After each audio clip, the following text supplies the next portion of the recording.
Hello student, good morning to all. Today is 6th of January 2021.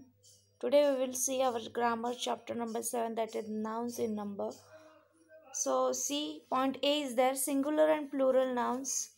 Point number 1, a noun that denotes only one person or thing is said to be of the singular noun. म्हणजे ज्या नावातून आपल्याला असं लक्षात येतं की ती एकच गोष्ट आहे, त्या ठिकाणी सिंगल वस्तू आहे किंवा सिंगल प्राणी व्यक्ती आहे, that is called singular noun or in number. And a noun denotes more than one person or things is said to be of the plural number. आणि ज्या नावातून असं लक्षात येतं की त्या ठिकाणी बऱ्याचशा वस्तू व्यक्ती किंवा बरेचसे प्राणी असू शकतात, that is called plural numbers. For example, singular nouns and plural nouns, road roads, potato potatoes, singular noun pony, plural ponies, knife knives. B formation of plural nouns from singular nouns. आता या ठिकाणी काही formation rules दिलेले आहे की कसं change होतं singular noun plural नाउनमध्ये. Point number 1, add S to the singular noun. सगळ्यात पहिले काय करायचं आहे,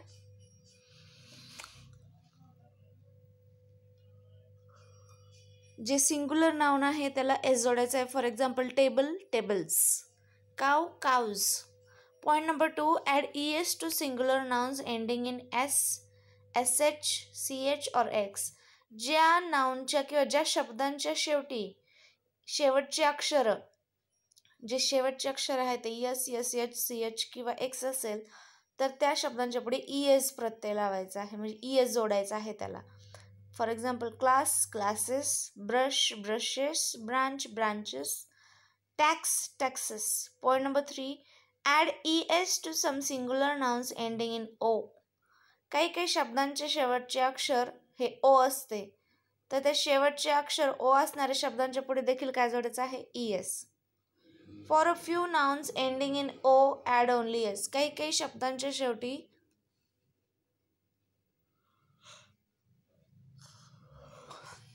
शेवटचे अक्षर ओ येते, तर त्या ठिकाणी एस एस जोडायचे. For example, kilo kilos, studio studios, आणि वरती कसं तो बफेलो बफेलोज, हिरो हिरोज.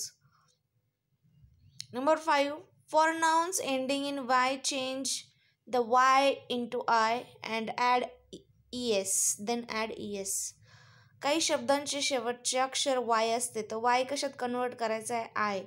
वायच्या जागेवर आय लिहून त्याच्या पुढे es जोडायचा आहे. For example, lady ladies, story stories.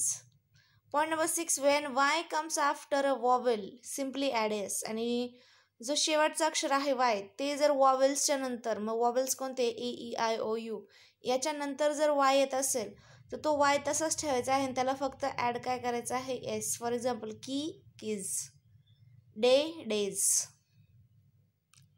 For nouns ending in f or fe change the f or fe to v and then add es. calf calves, wife wives. म्हणजे जर शेवटचा अक्षर एफ किंवा fe असेल तर ते एफ आणि fe change करून त्या ठिकाणी v आणि त्याला es जोडायचं आहे. Number 8, for some nouns change the inside vowels. काही काही नाउन्समध्ये किंवा काही काही शब्दांमध्ये जे वॉवेल्स असतात मधले, ते वॉवेल्स चेंज करायचे. For example, man men, goose geese. Regular and irregular plurals, variable and invariable nouns. C point number 1, plurals that follow the normal rules of formation for called regular plurals. Point number 2, plurals that do not follow the normal rules of formation are called irregular. म्हणजे आतापर्यंत आपण जे 8-9 नियम बघितले फॉर्मेशनचे, ते जे Plurals ते apply करतात त्या प्लुरल्सला रेग्युलर प्लुरल्स म्हणतात, आणि जे वर्ड्स आहेत, जे फॉर्मेशनचे 8 रूल्स आहे, 8-9, त्यांना लागू पडत नाही, त्यांना इरेग्युलर प्लुरल्स असं म्हणतो.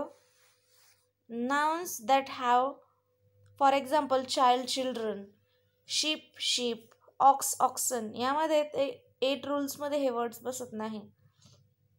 Point number 3, nouns that have two forms, the singular as well as plural are called variable nouns. ज्यामध्ये जे शब्दांमध्ये सिंग्युलर पण असतात आणि प्लुरल पण असतात त्यांना व्हेरिएबल नाउन्स असं म्हणतात. आणि number 5, nouns that are use only in singular. आणि जे वर्ड्स आहे किंवा जे नावं आहेत ते फक्त सिंग्युलरमध्ये यूज केले जातात त्यांना सिंग्युलर नाउन असं, सिंग्युलर व्हेरिएबल नाउन्स असं म्हणतो आपण. For example, physics, news, politics. Number 6, nouns that are used only in plural and have no singular form are called plural variable nouns. ज्या वर्ड्समध्ये सिंग्युलर फॉर्म्स नसतात त्यांना प्लुरल व्हेरिएबल नाउन्स म्हणतात. For example, socks, jeans, scissor. म्हणजे यांचं single काही नसतं, त्यामध्ये singular word नसतात, सिंगल वर्ड्स नसतात. Socks, jeans, scissors, spectacles, binoculars. These spectacles are quite old. So these words are plural variable nouns. Exercise is there. So I solved this exercise. You just write down this exercise, okay? Just read and write. This 2 pages are there, okay? Have a nice day. Take care. Bye.